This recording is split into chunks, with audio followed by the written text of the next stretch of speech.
Hey everyone, my name is Anthony Economos and welcome to my channel. Today we're going to talk about the RFID implants I put into my hands.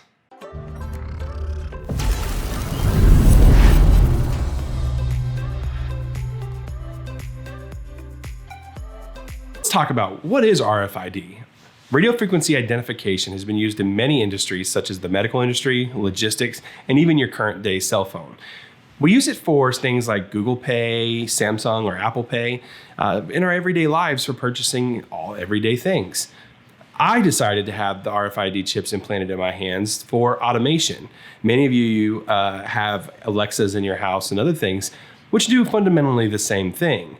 My ability to add Alexa allows me to not use keys and other tasks that can be automatically completed when I walk in the house, such as I walk in the door and I scan a reader, which automatically turns on lights or automatically sets temperatures, things like that. And a lot of the times you can do that automatically through your cell phone.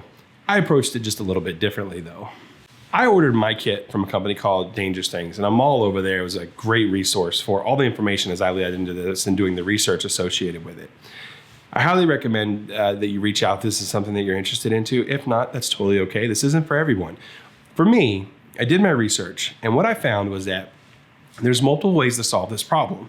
With the chips that I'm currently using, which I have the Ultron kit, I have one in each hand, and they are injected via a small syringe that is already sterilized from Dangerous Things. So when you receive the package, it comes in, it's completely sealed, you're not to open it. Then you take it to your installer, and then they will do the installation. So I know it's kind of weird talking about installation in the human body, but it is what it is. In this case, I was able to find I had spoken to a surgeon who was willing to do the insertion, but in reality, by the time he figured in the cost for us to do that versus going to, we went to a company near us called Body Evolution, who was able to actually go into their facility. They have a nice, clean area. They do everything. They, of course, have the rooms individually, and they clean up everything. And they open the sterile packs right there, right in front of you. They mark up your hand and they insert it directly in between your thumb and your index finger. And then they have it seated right in between here, and you can feel it. They do the injection, and almost immediately, you really don't, it's uncomfortable. I wouldn't say that it hurts because there's very little nerve endings right here, but you can definitely know that something's going on. I cheated a little bit and slathered numbing agent on my hands because I was really nervous going into it. But in reality, I don't even think that it really helped that much because once you're past that top layer, it really wasn't that big a deal. But he's gonna seat it right there and make sure that you're avoiding veins, that you're avoiding those things. And then from there, immediately it was over. You couldn't feel it, didn't hurt, put a Band-Aid over it, and it is what it is. Almost immediately that night, I went home and I wanted to scan these things, and I couldn't do that. The swelling was you couldn't tell the difference ultimately, but you knew that there was some swelling if you touched it and kind of felt it. So it's not like you're gonna come up and your whole hands are swollen, but there's an area where your skin just feels a little bit thicker in those areas. And so I couldn't do the scanning and stuff I wanted to because when I would use the readers, it just wouldn't work. Moving into the following day, I was able to start getting more consistent read results and things like that. Fast forward now 6 months, and I can read them very easily, and it's no big deal. So it's just something to think about, as you get excited, and if this is something you actually do, you're most likely not going to be able to do it day one. Don't freak out. Your tags aren't defective. There's nothing like that. The swelling does affect it. Again, this is a very passive tag. And in order for it to be powered or turned on, you have to bring that reader within a range that is actually going to power the chip in order for it to send its contents back. In reality, is this something that you need to get done? No. Is it something that I wanted to do because I thought it would be cool? Sure. At the end of the day, it largely feels like a party trick. I do like it. It is unique, and it is definitely a conversation starter. But the use cases just really aren't there. And so much of what we want and do now is already solved by other technologies that it necessarily isn't for everyone.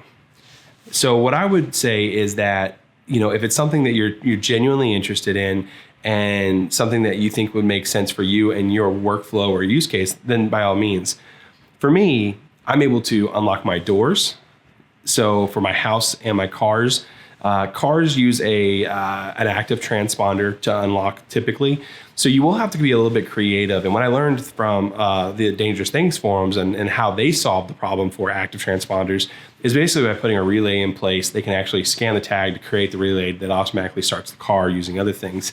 So there's some trickery there to make that whole process work with a passive and active system. But in reality, for like your home, nowadays you can buy Samsung RFID locks right off of Amazon for fairly inexpensive, and they work beautifully well as well. So you can go in, just scan your hand, and just walk into your house. It's great. I was able to replace, my badges for other things, and able to get scanned in. I was also able to buy Amazon locks, so I could lock additional cabinets or other things that if I wanted to, I could just walk up and scan my hand. In addition, I took the chip and I programmed it to have emergency contact information and my LinkedIn profile and stuff like that. Again, guys, I said it's a conversation starter. What's funnier way than say, hey, if you want my contact information, scan my hand. People are intrigued and they typically tend to remember me. It's funny. It works. I don't know. You want to make sure that you're using a secure platform. So on this particular hand, I have a VivoKey Smart Key. And so that allows me to program it with what I need to, and I'm not worried about it. It's encrypted. We're good there. In addition, these are encrypted, and you can, again, program them with household goods. I mean, I use a cell phone to write them. You do have to be a little bit mindful, and you want to do your research on what's the best application for you and your device. If this is something that you were to consider. But you can actually program it to do whatever you want. In addition to automatically send a tweet, send texts, do whatever you want. When you walk in and trigger the activation through a reader, let's say that you set a reader up at your front door, you could have a reader in place, unlock your door with your hand, walk in, wave your hand over the reader, and tell it, hey, send a tweet to so-and-so saying, hey, let's get the party started. You could automate that entire task with the wave of a hand. Automatically sets the lights, automatically turns the temperature into the house to the temperature that you have set based on your requirements, and you could get going. It can go even deeper in that you can even tell it to turn your TV on, tell it to turn the channel to the channel you want, and even preset the volume. So again, to the level of complexity that you want this to take place, you have the ability to set it. If you're not going to do the work, it's probably not going to do a whole lot for you. So, or if you don't have the infrastructure, getting the chip is fairly inexpensive. It's no big deal, but you still have to have the infrastructure like readers, like the other things in order to take advantage of all those added benefits. Now comes the other side, the side that not everyone wants to talk about, the complications or issues, I guess. Like I said, it is a conversation starter, and that's not always for the better. Many a times I've been stopped and, people have yelled at me, the mark of the beast and all these other things. And I totally value everyone's opinion and respect that they have the right to decide this isn't for them. I don't think I quite was prepared for the level of animosity that some of it had. So I would tell you that if you're a little bit bashful and you may not want people to know about it, I wouldn't draw attention to it because it can elicit some conversations, where I've have mercy on my souls and other things. But that's not necessarily a bad thing either, because it takes a chance to ask people to, hey, get to know me, because anyone who knows me knows I would give you the shirt off my back. I would help anyone I can. And I think it's really unfair to judge somebody based off a decision like this. This decision was purely novelty, and it was my decision to do so. I'm happy with my decision 6 months in. I don't regret it. Would I do it again? Absolutely. Speaking of that, I've got plans for additions. So I highly enjoyed this experience. I would still tell you that it's a very personal experience, and that just be prepared for what it's not something that you even think about. I honestly, when in that all the research I did, not once did I expect the public feedback to kind of be something that kind of drove me or anything. But the great news is it doesn't drive me. It isn't what I'm going to base my decision on. So I'm okay with it. I just want anyone who's going to do this to be aware of how that kind of came off in my experience. In addition, it doesn't hurt. They never hurt, and I don't feel them. But sometimes you just know they're there. And I really don't know how to explain it that well. You can actually kind of see the protrusion of the chip right in this area. But you don't feel it and you don't know it's there. But every now and again, there's just this sensation of, like I feel like I need to open and close my hands. And it could be phantom. I mean, it could entirely be me thinking something's there that's not. But I have this suspicion that I can tell they're there in some way. And part of me has also wondered if it has something to do with the weather changes, like if the ambient temperatures differ from this, if I can just sense the temperature shift between the device. But that wouldn't necessarily make sense either, because obviously as it's inside your body, it's going to be within the realm of that. But there's clearly something there, and I can tell, but I have yet to decipher if it's phantom or if it's a genuine notice. I would also say that, again, all the toys to make this work can be fairly expensive. They have cheaper solutions, but in my experience, the cheaper solutions either require a lot of work to get integrated, get them, to fit your use case. In my case, I can 3D print enclosures and do all types of cool things to make the things that I want work. But if you don't, you just need to be prepared to set aside, a couple of bucks to actually make sure that you have the correct materials to complete the project that you set out to do. It just can always add up to be an unexpected thing. A $10 piece here, a $10 there. It just starts to add up, and next thing you know, you've got a $150, $200 readers configuration when you just really weren't expecting that. So as you start to multiply that out to do more things, because it is passive, you need readers, then you're gonna have to post those up in areas, and then you also need to have that read to something like a PC. You just need to kind of think about your workflow again before you decide if this is going to be for you or not. All right, so here's some tips. There's from dangerousthings.com. In your kit, you're going to get something like this. And what it is a field detector. So this allows you, one of the things that you have to keep in mind, and again, I didn't fully appreciate, I guess, when I went and did this process, was the orientation of the chip. So again, if you can see here, it's a glass configuration, and it's a Philips BioGlass, and inside that is where the chip actually resides.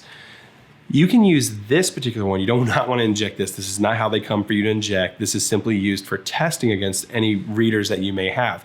It's a universal application, so it can work with any reader. You actually hold this up to the reader, and you can try it in different orientations to see which orientation reads better.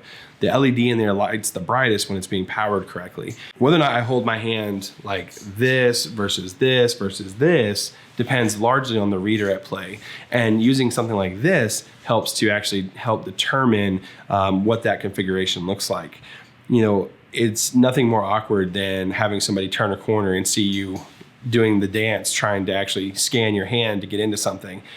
It doesn't look necessarily the best. So I highly recommend you hold on to this and use this when possible, so that way you can help determine the best way to use your new implant. All right, guys, so in conclusion, do I recommend this? Still can't say that I do. It's entirely personal. I know for me, I love it. I do it again. I have plans to do more.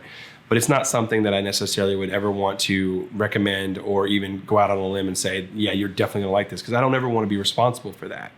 But what I will say is I had a good time. I'm still having fun. I've extended my knowledge of RFID technology substantially because I'm vested now.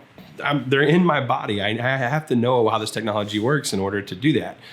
I would say that you need to be very, very, very diligent in your research before you make this decision. With that said, thank you for taking the time to watch my video. Subscribe to the channel if you want to learn more. I'm going to be doing additional videos on RFID content. And if it's something that you think that you're interested in, just click like and subscribe. Leave a comment below. It can be nice or negative. It doesn't matter, guys. We're not here to censor it. We all are entitled to our opinion, and I appreciate all the feedback that we can get, especially when it comes to the quality of the video and how we can make better videos. So again, thank you so much for your time. And as always, be creative.